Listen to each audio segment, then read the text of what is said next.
孩子发脾气的时候，他内心独白其实是：愤怒是个非常强烈的情绪。我要打电脑游戏，妈妈不让我打，我很生气。爸爸在同学面前打我，我很生气。我其实是被爸爸羞辱，我感到羞愧，但没有人看见。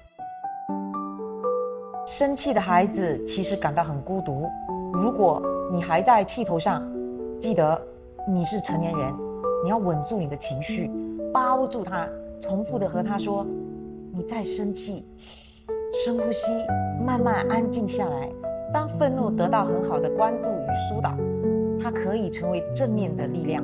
教导孩子健康表达情绪是一项很大的工程，就好像爬楼梯一样，孩子需要一步一步的攀登。所以让我们也以身作则，为孩子营造一个情绪稳定的家庭。